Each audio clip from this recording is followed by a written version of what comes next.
Saya Nasaruddin Umar, Menteri Agama Republik Indonesia, mengucapkan selamat merayakan Natal tahun 2024 kepada umat Kristiani dan selamat menyambut tahun baru.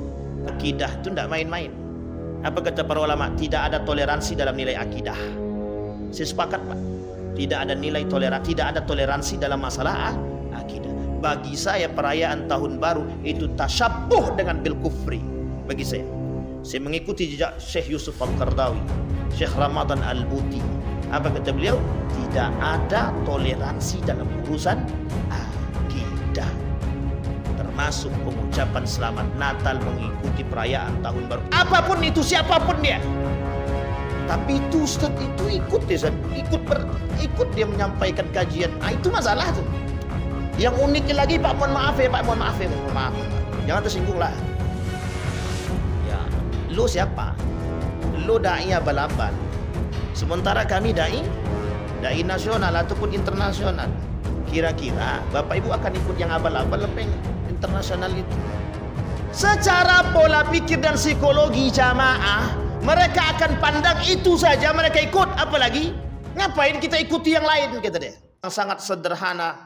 Allahu nurus samawati wal ard, mathalu nurihi kamishkatin fiha misbah.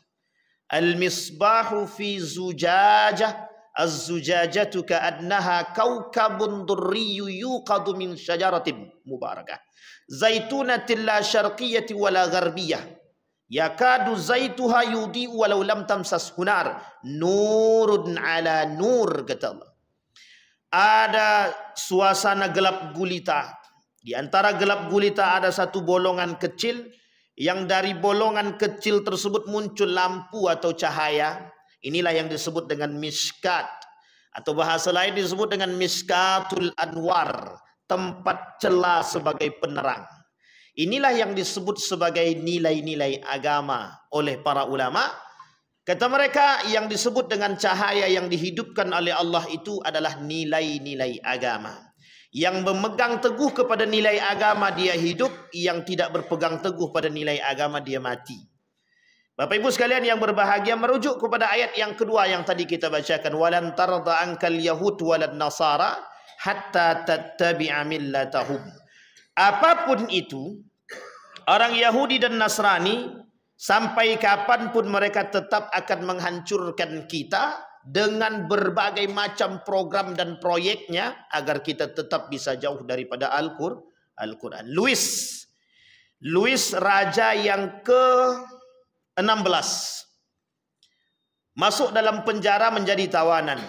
Ketika dalam penjara menjadi tawanan, dia sampaikan kepada orang-orang yang pengikutnya yang di luar, jangan perangi Islam dengan senjata, tapi perangi Islam dengan otak. Sehingga yang terjadi, Bapak Ibu sekalian yang berbahagia, disambut baik oleh mereka.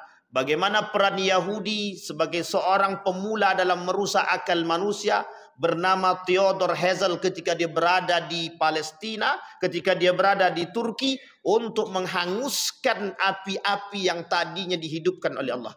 Kobaran api perjuangan dan jihad umat muslim pada masa Turki Utsmani nampak dikobarkan atau dipadamkan oleh Theodor Herzl hanya dalam jangka 50 tahun. Sampai hari ini api itu tak pernah hidup kembali. Baru hidup sedikit mati, Apa kata Theodor Herzl? 50 tahun ke depan Islam tak ada lagi, yang ada sekulerisme. Inilah yang terjadi hari ini di tengah umat muslim hari ini. Betapa jauhnya nilai agama dari diri kita semua, hanya karena disebabkan pengaruh New World Order. Tatanan kehidupan yang baru yang dimula dan dipegang oleh kelompok yang disebut dengan secret society, masyarakat rahasia yang kepalanya adalah Yahudi. Yahudi bekerja sama dengan Nasrani untuk menghancurkan Islam, yang tak pernah ikut kerjasama. Yahudi tak pernah mau bekerja sama dengan manapun, dengan agama manapun untuk menghancurkan Islam. Tapi karena ketidakberhasilan dia meredupkan api cahaya agama, dia perlu kawan, dia butuhkan kawan. Siapa kawan dia? Nasrani. Ternyata Nasrani sudah, kawan dia Yahudi sudah, Nasrani sudah. Tak mampu menggoyang itu. Tak mampu menggoyang Turki Utsmani. Dia cari kawan yang ketiga. Siapa kawan yang ketiga itu? Nah, ini dia. munafik. Orang ketiga itu munafik. Yang paling mudah menghancurkan nilai Islam adalah orang Islam itu sendiri. Maka poin penting kita hari ini, starting pointnya adalah bagaimana posisi kaum munafik berada di tengah kita yang justru datang sebagai peredup cahaya-cahaya agama. Itu ayat yang kedua. Pada ayat yang ketiga Allah kata innal ladzina yakfuruna billahi wa rasul. Ada orang-orang sekelompok orang yang kemudian berkufur atau melakukan mereka kafir kepada Allah dan Rasulnya, ingkar kepada Allah dan Rasulnya. Allah sebut dalam ayat selanjutnya ulaika humul kafiruna haqqa. Orang-orang kafir beneran. Tadi Yahudi Nasrani itu kafir beneran. Tapi kalimat selanjutnya wa yuriduna an yufarriqu bainallahi wa rasul. Ada orang-orang yang ingin membedakan mana iman kepada Allah dan mana iman kepada Rasul. Masih dalam kategori kafir ataupun masuk pada kategori yang kedua, namanya munafik. Uniknya lagi pada ayat selanjutnya Allah sampaikan wa yaquluna nu'minu bi ba'di wa nakfur bi ba'd. Sebagian golongan di antara kaum-kaum muslimin itu ada yang beriman kepada sebagian ayat Al-Qur'an dan tidak beriman kepada sebagian ayat Al-Qur'an. Uniknya adalah umat muslim tapi tak beriman kepada ayat Al-Quran, hanya beriman kepada sebagian ayat Al-Quran. Apa maksudnya? Beriman kepada ayat yang dia kehendaki dan tak beriman kepada ayat yang tidak mereka kehendaki.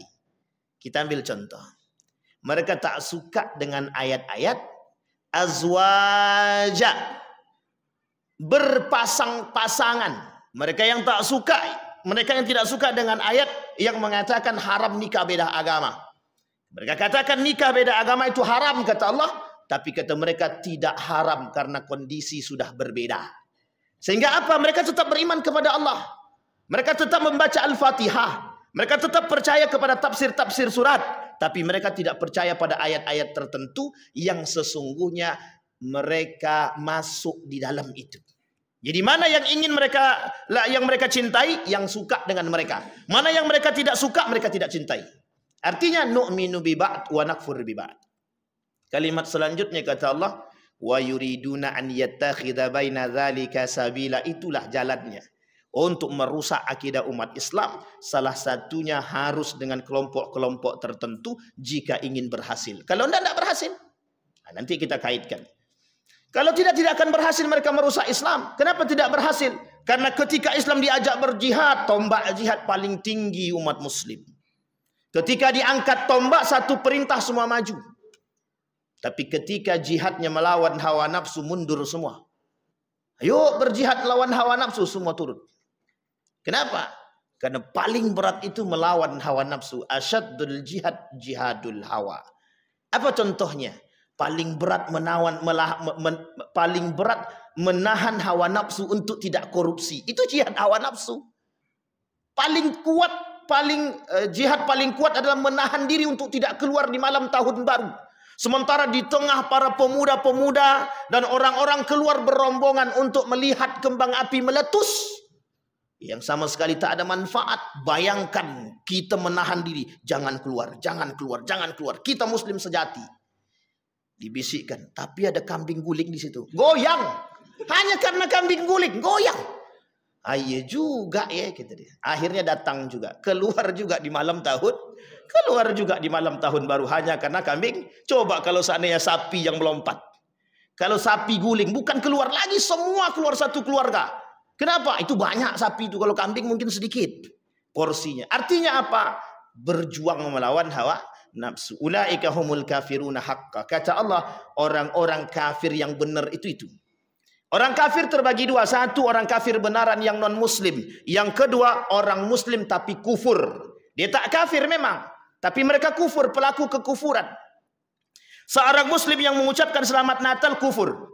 Seorang muslim yang tidak solat kafir. Man taraka shalah kafir fahuwa kafir, man taraka zakah fahuwa kafir, man taraka shaum fahuwa kafir. Yang meninggalkan rukun Islam, yang meninggalkan rukun iman, semua kafir. Tapi apakah kafir mereka keluar daripada Islam? Tidak. Mereka sederajat dengan dosa-dosa pelaku kekafiran yang disebut oleh para ulama kufur. Berarti orang yang mengucapkan selamat Natal kufur. Menurut pandangan saya kufur. Kenapa saya katakan kufur? Karena tak selayaknya seorang mukmin mengucapkan itu. Pertanyaannya adalah, Bagaimana kalau umat-umat muslim ini melakukan perayaan hari raya, melakukan peringatan tahun baru atau merayakan tahun baru. Bagaimana posisinya? Dikatakan para ulama syubhat atau syirik-syirik samar-samar. Makanya disebut dengan syubhat. Kenapa kita katakan syubhat? Dinisbatkan kepada hal yang haram tak bisa. Dinisbatkan kepada yang halal juga tak bisa. Kenapa syubhat? Karena di tengah-tengah antara hukum halal dan antara hukum yang haram. Dikatakan haram tak bisa, dikatakan halal tak bisa, tapi dia dikatakan syubhat. Kenapa syubhat? Tak ada hukum. Kenapa kok tak ada hukum?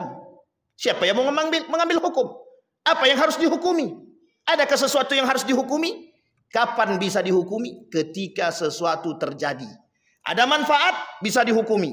Ada mudarat bisa dihukumi. Sekarang tergantung mana yang paling besar, mudarat atau manfaat. Kalaulah manfaatnya lebih besar, maka bisa dihukumi mubah. Tapi kalaulah mudaratnya lebih besar, maka bisa dikatakan haram. Sekarang pertanyaannya kembali kepada kembali kepada pola pikir kita melihat itu. Perayaan tahun baru, apakah datang mudarat yang besar?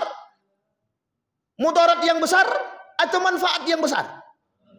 Mudaratnya jauh lebih besar. Banyak orang-orang yang melakukan perayaan tahun baru menyediakan ladang-ladang maksiat. Sehingga yang terjadi zina. Mereka sediakan semua tempat-tempat untuk perzinahan. Ada yang melakukan trompet mutasyabih au yusbih bil kufri. Mereka menyamakan perbuatan mereka dengan orang kafir. Kenapa tidak?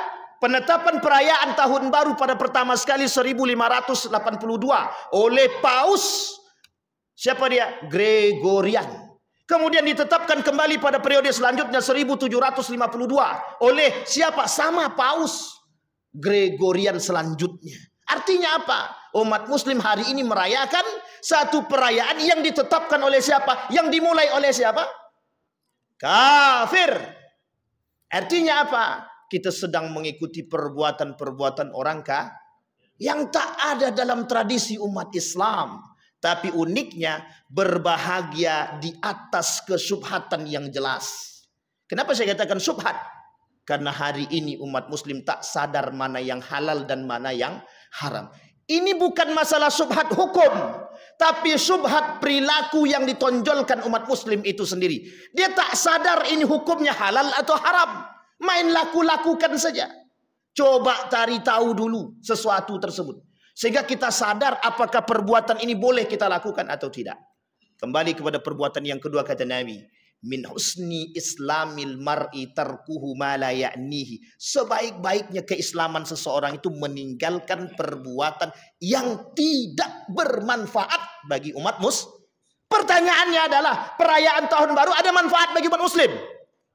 Apa manfaatnya? Manfaatnya adalah kebodohan yang nyata. Menengok bom meletus. Habis bom meletus semua balik ke rumah masing-masing. Pertanyaannya, kenapa tak buat bom di rumah saja? Buat bom di rumah masing-masing, selesai tengok bom pulang balik ke kamar tidur. Kenapa harus menunggu jam 12? Itu masa perubahannya. Ini yang disebut dengan syubhat samar-samar. Syirik samar-samar. Yang dicari oleh orang adalah momentum. Coba kalau tidak ada momentum, ada enggak perayaan-perayaan tersebut? Tak ada perayaan. Kenapa? Yang menjadi masalah adalah momentum. Sama halnya dengan perayaan Hari Ibu. Sama halnya dengan Valentine Days. Sama halnya dengan feminisme, Hari Perempuan. Apapun itu bukan berdasarkan kepada prinsip dan tradisi Islam. Dan itu jauh daripada nilai-nilai keislaman. Hari Guru sama. Tidak perlu kita memperingati Hari Guru. Tidak perlu kita memperingati ulang tahun. Tidak diulang juga tahun itu tetap akan berulang. Tidak perlu diulang pun dia tetap akan berulang. Artinya apa? Artinya hari ini Bapak Ibu sekalian yang berbahagia. Dalam metode perang pemikiran, ada 4 metode dan strategi yang dilakukan oleh kafir Quraisy orientalis untuk merusak akidah kita. Yang pertama tashkik. Dah kita sampaikan di masjid kita nih. Ini masjid pertama kali yang menyampaikan tentang perang pemikiran dalam penyampaian metode. Satu di antara 4 itu tashkik, membuat umat muslim ragu dengan nilai agama Islam itu sendiri. Apa yang kita lihat? Hari ini kita lihat. Malam ini kita akan lihat. Berapa banyak orang yang keluar, kalau dia muslim sejati, kalau dia benar-benar muslim, dia tidak akan melakukan perbuatan yang tidak bermanfaat. Tapi kalau dia muslimnya abal-abal atau KTP saja, kita akan lihat berapa banyak umat muslim yang berboncengan laki-laki perempuan yang bukan suami istri hanya untuk datang ke salah satu tempat memperhatikan tontonan-tontonan yang tidak bermanfaat. Satu.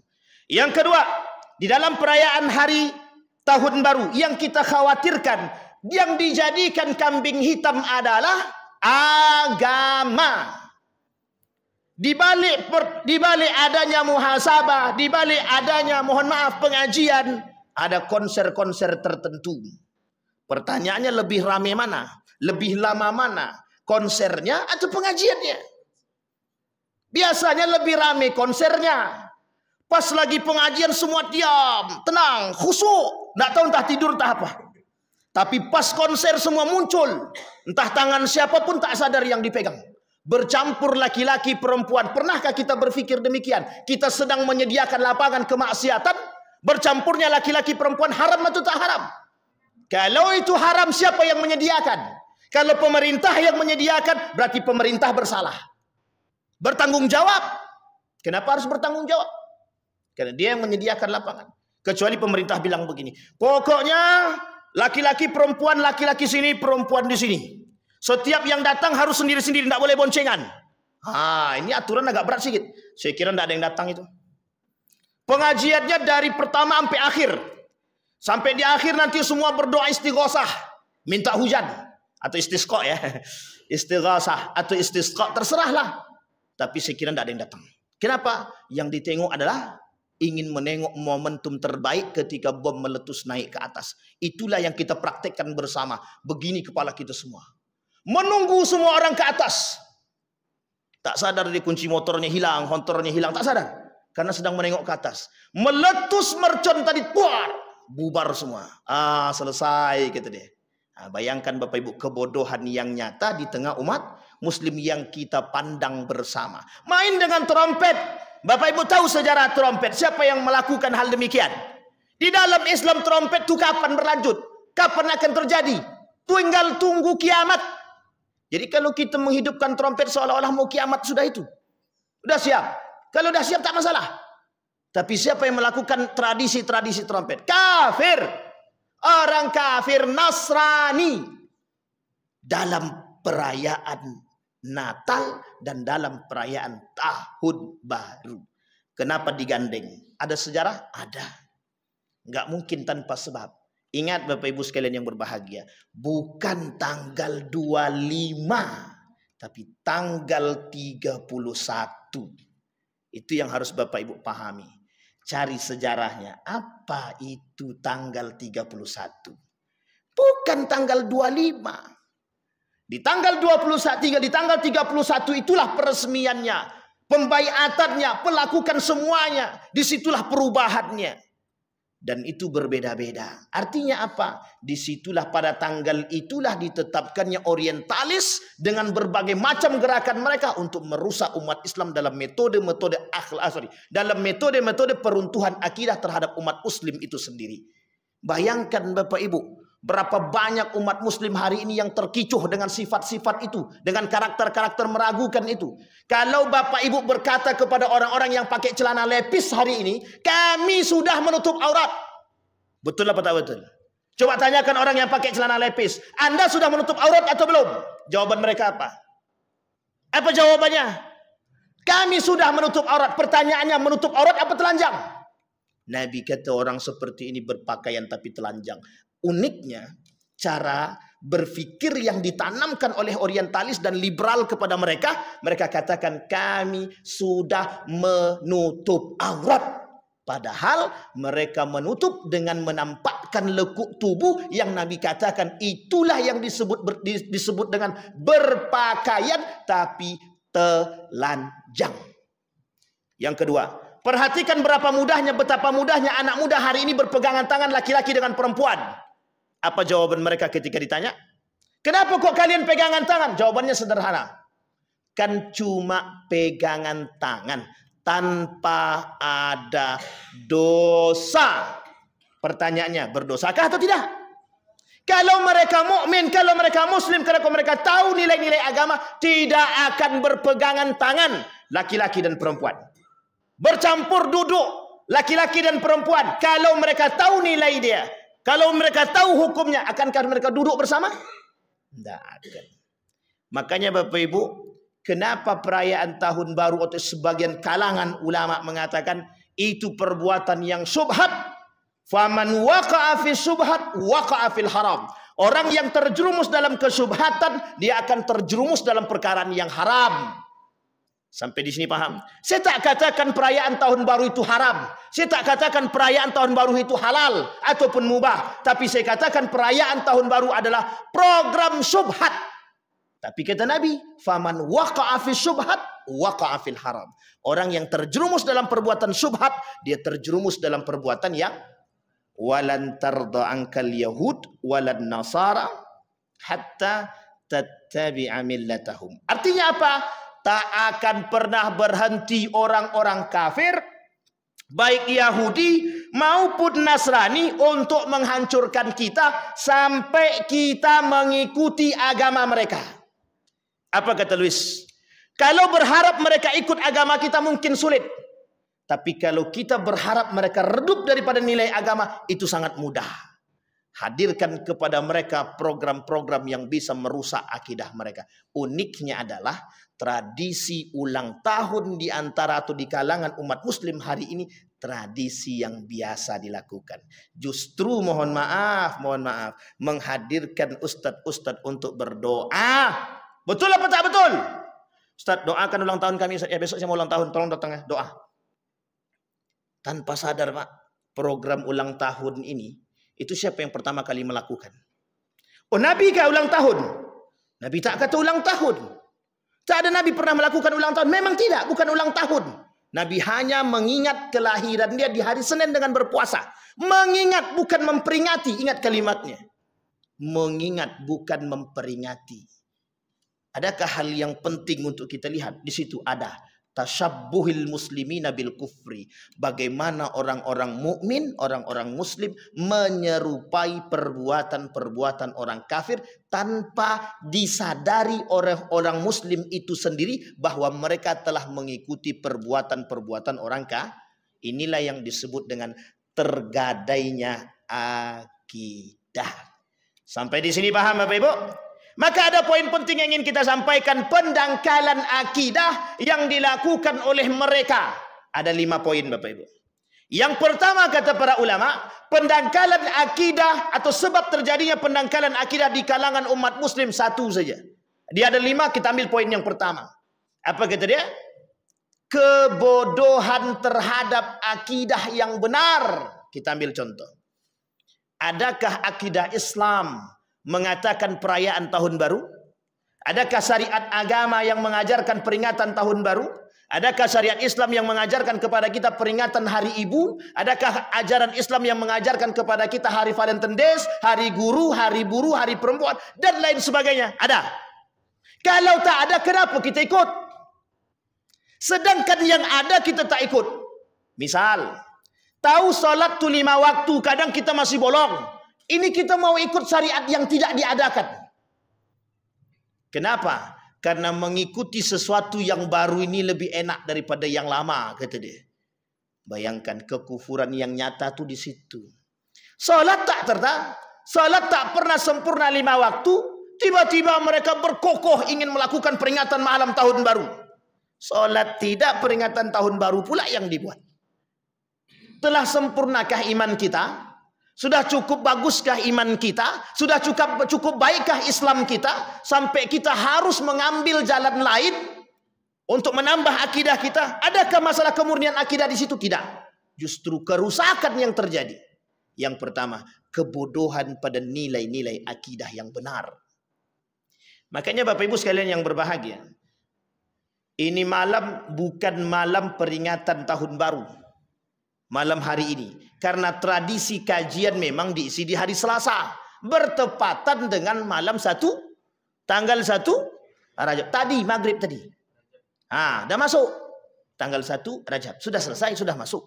Artinya ini tidak ada kaitannya dengan perayaan tahun baru. Dan ini bukan penghujung tahun. Kenapa kita katakan bukan penghujung tahun?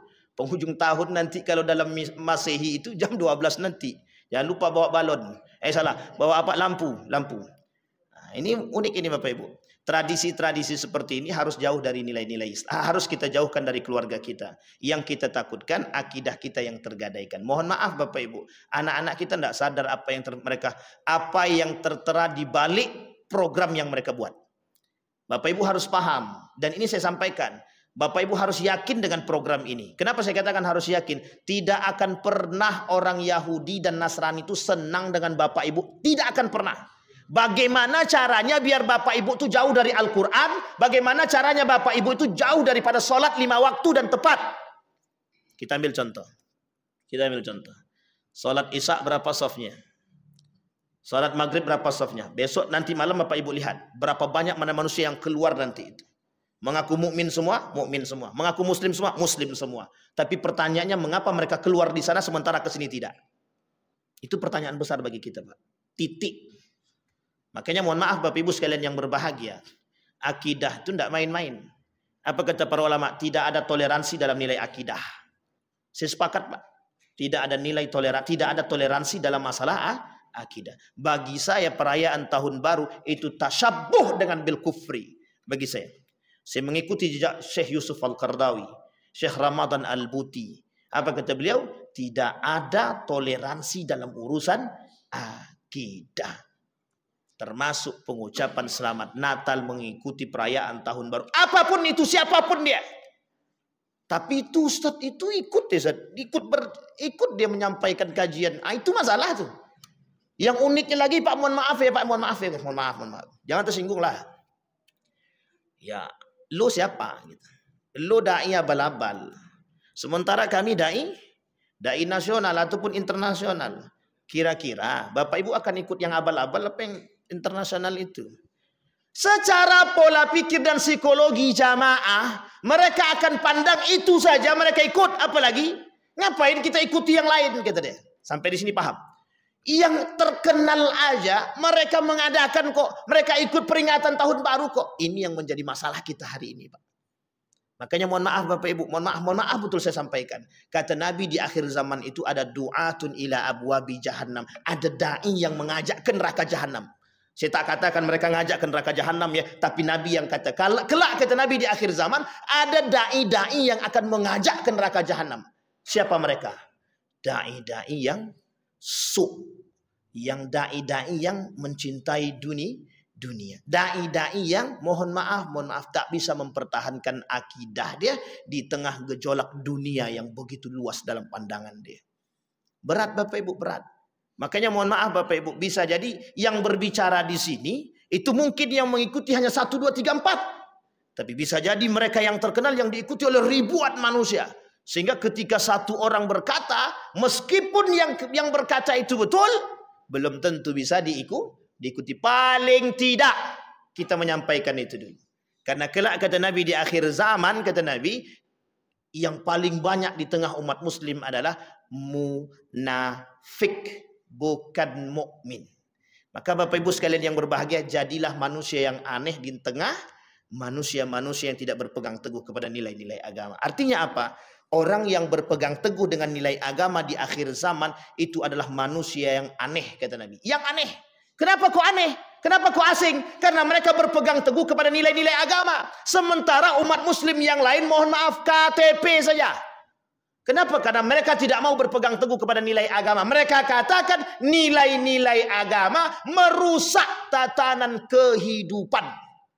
Makanya Bapak Ibu, keberhasilan kaum liberal itu atau kaum sekuler itu memisahkan kita dari nilai agama. Apa contohnya? Peringatan tahun baru. Itu contoh yang paling nampak. Bayangkan kita dipaksa untuk keluar rame-rame untuk melihat perbuatan yang tidak bermanfaat sama sekali. Itu yang pertama. Yang kedua, bayangkan kita disuruh mengaminkan satu perbuatan dengan tradisi-tradisi kafir yang masuk ke dalam umat muslim dan kita amini tradisi tersebut. Iya apa tak iya? Coba Bapak Ibu bayangkan, andai kata peringatan tahun baru itu ditiadakan. Apa yang yang ada dalam benak kita hari ini. Misal tidak ada perayaan tahun baru. Sunyi dan senyap begitu saja. Apa yang terjadi dalam pikiran sebuah tradisi yang sudah hilang? Kalaulah tradisi sudah pernah terjadi, tiba-tiba hilang tradisi tersebut, kira-kira apa yang terjadi? Apa yang ada dalam benaknya orang? Kok sunyi ya? Kok nggak ada ya?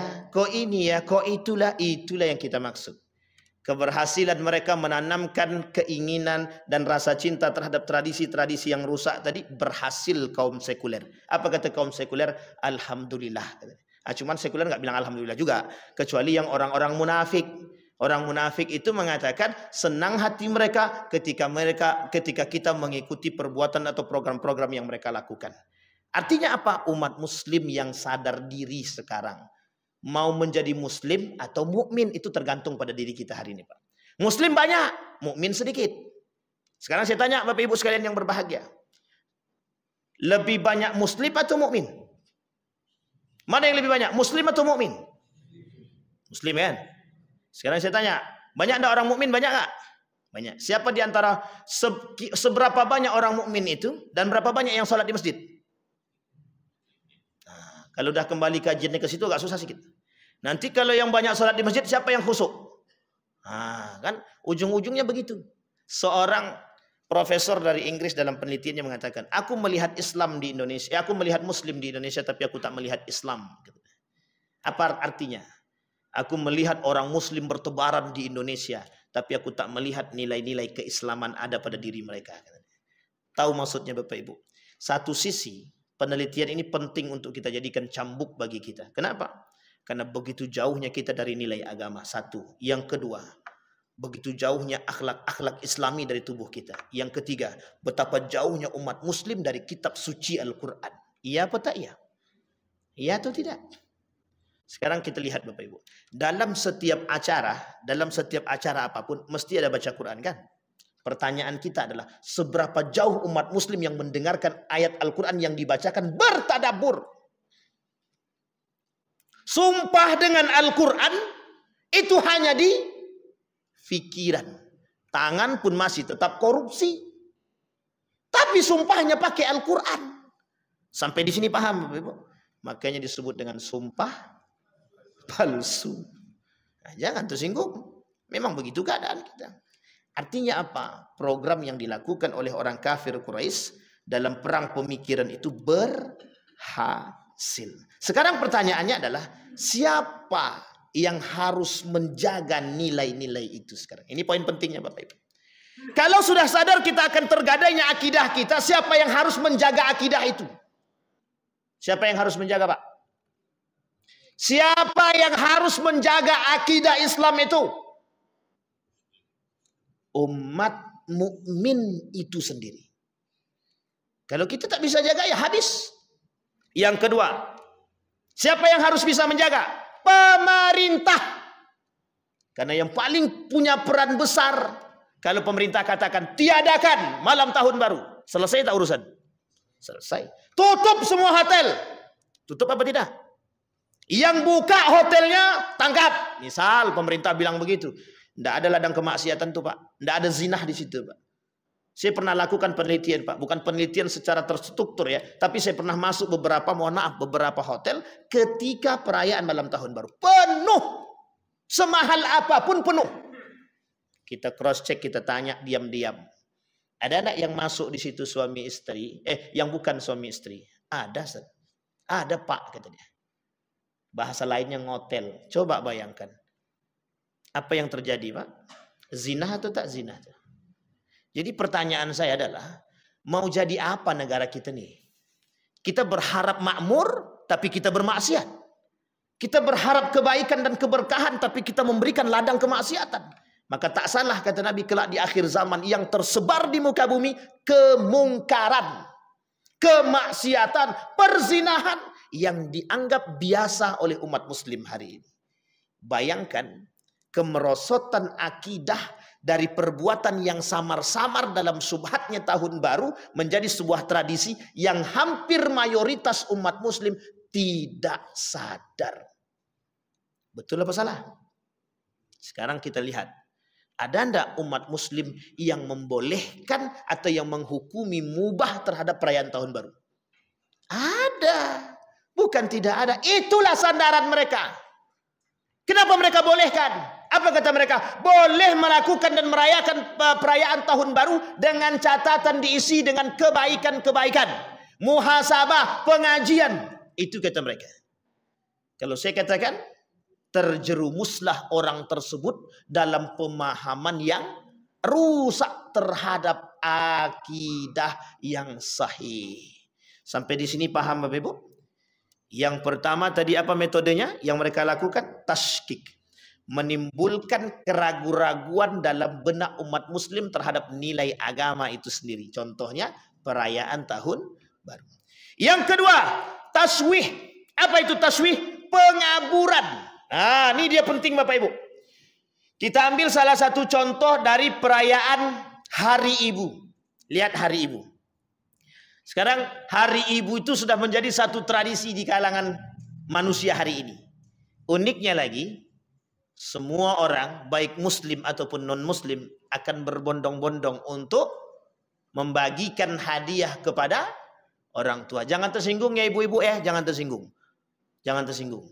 Itu berarti Anda sedang dihina oleh anak Anda sendiri. Kenapa? Mereka cuma memperingati dan beri hadiah kepada ibu satu kali dalam setahun. Itu satu. Sebenarnya bukan itu yang mereka ingin angkat. Bagaimana momentum perayaan Hari Ibu itu menjadi satu dasar yang diyakini oleh umat muslim bahwa itu hari paling sakral. Ini yang disebut dengan pengaburan nilai-nilai orang tua dalam Al-Quran. Sehingga mohon maaf Bapak Ibu, tak lagi sandaran mereka kepada Al-Quran, tapi sandaran mereka kepada momentum perayaan Hari Ibu. Coba bayangkan. Sampai ke situ kita harus pikir, iya harus.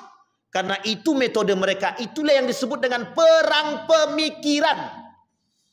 Kalau bukan karena pikiran, kita tak diserang. Tapi itu yang mereka serang. Makanya begitu mudah merusak kita tuh dengan serang pikiran itu tadi. Kalau dengan jihad kita dah tahu Pak. Misal kita bilang begini. Babi itu haram apa tak haram? Oke. Haram ya. Sekarang saya tanya, minyak babi haram apa tak haram? Haram. Sekarang saya tanya Bapak Ibu. Siapa yang hafal nama minyak babi dalam bahasa Inggris? Sebutkan satu saja. Satu aja Pak. Nama minyak babi dalam bahasa Inggris. Nggak usahlah minyak babi, nama babi dalam bahasa Inggris. Hah? Apa? Bacon. Ada lagi? Pig. Ada lagi yang lain? Pork. Bapak Ibu kasih tahu, saya kasih tahu. Ada 200 lebih nama babi yang tersebar di tengah makanan-makanan yang tersebar di tengah umat muslim hari ini. Sekarang saya tanya, kebodohan kita di mana? Tidak paham bahasa. Betul apa salah? Sekarang saya tanya, berapa banyak yang hadir sekarang ini yang bisa bahasa Inggris? 1, 2, 3 paling. Mereka rusak kita dengan bahasa Inggris, mereka rusak kita dengan bahasa Arab. Coba. Ada yang tahu kalau kuaci itu ada campuran minyak babi? Ada yang tahu? Kuaci warna merah campurannya minyak babi itu. Tak ada yang tahu. Kita dirusak bukan hanya karena makanan, bahasa kita tak tahu. Sampai di sini paham. Ini kasus yang kedua Bapak Ibu. Pengaburan tentang makna Al-Quran hari ini. Yang lagi tersebar di tengah umat muslim hari ini, yang lagi rame-ramenya Bapak Ibu. Apa kata mereka? Cerita-cerita Nabi dalam Al-Quran itu dongeng belaka. Itu videonya sudah tersebar itu Bapak Ibu. Kita bantah besok Bapak Ibu. Ada momennya kita bantah itu. Kalau perlu di sini kita sediakan. Kita pakai PowerPoint, kita lihat betul tidak mereka mengatakan demikian. Betul Bapak Ibu. Itu sudah dikatakan oleh orang terdahulu. Zaman dulu, Yahudi zaman dulu, Nasrani zaman dulu sudah katakan kepada Nabi, qalu asatirul awwalin. Mereka sudah katakan Al-Quran itu isi cerita di dalamnya dongeng belaka. Sekarang muncul umat muslim mengaku hafal Quran, seorang wanita, dia katakan Al-Quran itu dongeng belaka, cerita di dalamnya. Coba bayangkan. Itu bukan pengaburan, pengaburan. Lebih daripada kabur kita dibuatnya Bapak Ibu. Uniknya adalah pengikutnya banyak. Apa kata dia? Aku setuju dengan dia, kata dia. Itu di kalangan yang tua-tua ini aman. Yang di kalangan anak muda serangan pertama yang mereka lakukan. Makanya mohon maaf, yang paling banyak rusak hari ini anak muda atau yang tua? Kata mereka yang tua tuh tinggal tunggu tanggal main aja itu. Paham maksud saya Bapak Ibu? Sekarang saya tanya, lebih ramai di kafe pada masjid? Itu pastilah Ustaz, tak mungkin kami harus jawab, oh ya oke lah. Sekarang yang kita tanya bukan itunya Bapak Ibu. Siapa banyak yang isinya siapa? Anak muda, oke ya, anak muda. Muslim apa non muslim? Muslim. Baik, sekarang kita lihat. Nah, sholatlah. Ketika azan, mereka sholat nggak? Di mana mereka sholat? Di kafe. Apa jawaban ketika kita tanya? Kok enggak sholat ke masjid? Yang penting kami sholat. Sekarang saya tanya, di mana nilai yang hilang dari mereka? Di mana nilai yang hilang dari mereka? Nilai sholat berjamaah di masjid. Satu. Yang kedua, apa nilai yang hilang? Peran masjid bagi mereka tidak ada. Yang ketiga, berkurangnya keimanan mereka dan pengetahuan dan keimanan mereka terhadap masjid, terhadap Allah, terhadap salat berjamaah, terhadap perintah Rasulullah. Iya apa tak sih? Berapa banyak yang hilang dari mereka? Setidaknya 4 poin. Artinya apa? Yang kelima, mereka yang penting bagi mereka adalah yang penting bagi kami salat. Mau salat sendiri atau salat berjamaah itu terserah. Uniknya lagi, ketidaktahuan mereka terhadap akidah yang benar, mereka salat dengan pacar mereka. Yang satu jadi imam, yang pacarnya jadi makmum. Pertanyaannya, apa hukumnya salat yang satu laki-laki dan satu perempuan yang berdua salat? Yang bukan suami istri, apa hukumnya? Haram. Tahukah mereka hukum itu? Yang penting kami, coba lihat, perhatikan kalimatnya. Adakah makna yang salah dari kalimat itu yang penting kami sholat? Adakah yang salah? Tak ada salah sebenarnya, secara logika tidak ada yang salah. Tapi coba perhatikan baik-baik, yang penting kami sholat. Ada yang salah? Dalam secara makna ada. Mau salah ataupun betul yang mereka lakukan, yang penting kami sholat. Mau benar sholatnya, mau nggak benar sholatnya, yang penting mereka itu salah atau tak salah? Salah. Yang benar itu apa? Harus benar sholatnya. Bagaimana Allah mau merubah sikap karakter seseorang kalau sholatnya salah kok? Makanya mohon maaf, kalimat dalam Al-Quran itu tak berlaku. Inna salata tanha anil fahsya'i wal munkar. Salat itu mampu mencegah perbuatan keji dan mungkar. Pertanyaannya, pacaran mungkar apa tidak? Kalau pacaran mungkar, mengapa salat dia tak mampu menghapus kemungkaran itu? Kenapa dia tetap salat tapi pacaran tetap jalan? Kenapa dia salat tapi mengucapkan selamat Natal tetap? Kenapa dia salat tapi masih ikut melakukan perbuatan yang tidak bermanfaat? Artinya apa? Salatnya sama sekali tidak berpengaruh. Apa masalah? Kata Syekh Abdurrahman As-Siddiq Al-Banjari, kalaulah solat seseorang itu tak mampu merubah perilaku seseorang, mesti solatnya nggak benar. Sampai segitunya kita harus turunan? Iya. Begitulah kaum orientalis merusak kita sampai sedalam itu. Apakah mereka tak paham? Paham. Sekarang saya tanya, berapa banyak para penghafal Quran hari ini? Berapa banyak penghafal Quran hari ini? Mulai banyak. Pertanyaannya, berapa banyak dari orang yang baca Quran dan hafal Quran yang bertadabbur dengan ayat Al-Quran hari ini? Sekarang kita lihat di masjid ini. Ada program tadabbur ayat Al-Quran? Berarti tugas Pak Yendi itu Pak Yendi. Harus ada tuh Pak Yendi. Jangan sampai tak ada. Coba bayangkan Pak. Mau saya kembalikan lagi kepada sejarah. Perhatikan sejarahnya Bapak Ibu.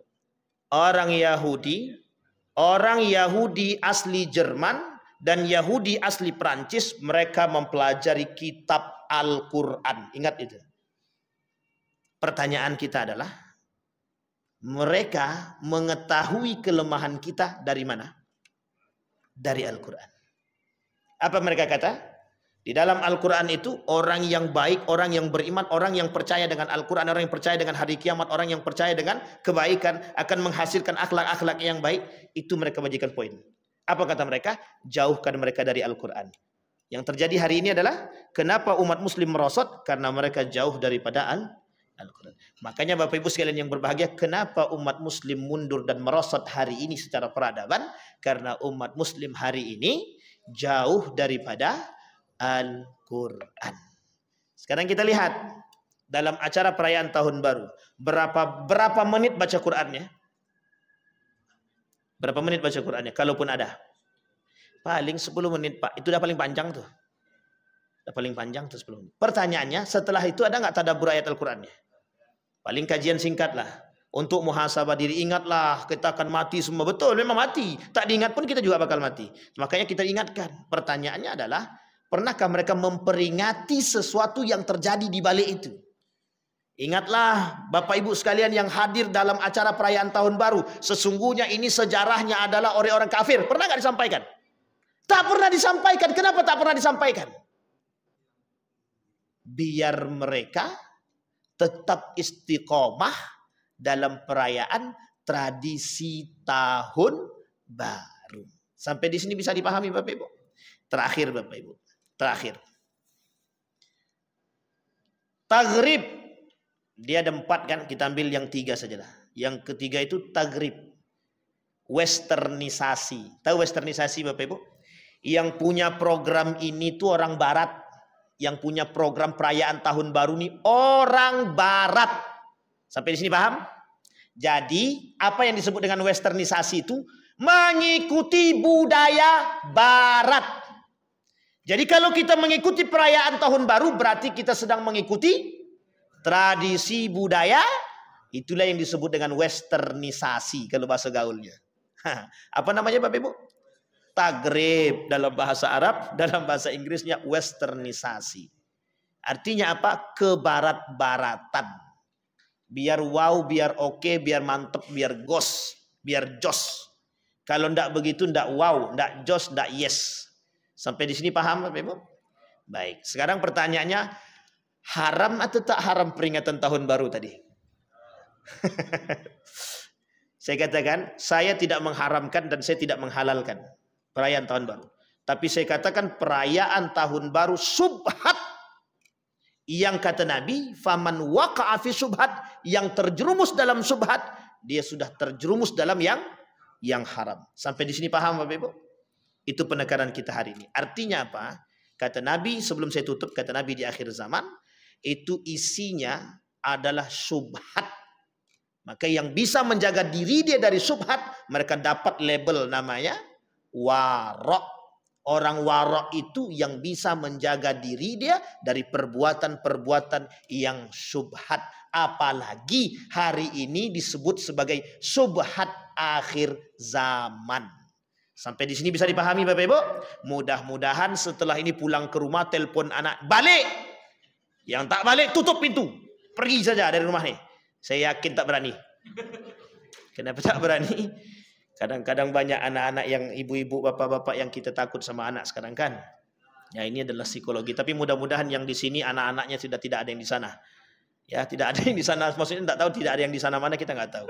Tapi mudah-mudahan kita istiqamah, tetap istiqamah mengajarkan kepada anak akidah yang benar. Yang anak-anaknya keluar malam hari ini, teleponlah suruh pulang ke rumah. Biar cukup di rumah saja, berdamai dengan waktu. Tinggal nunggu malam saja, besok pagi nak lantak nak keluarlah. Itu terserah. Yang penting jangan malam hari ini. Biar kita tidak bertasyabuh. Kata Gus Najib, saya mengutip perkataan beliau sebelum saya tutup, kata Gus Najib, ketika ditanya apa pendapat Gus Najib tentang perayaan malam tahun baru, kata beliau, sebaiknya berdiam dirilah di rumah, tidak usah keluar dan tidak usah beramai-ramai.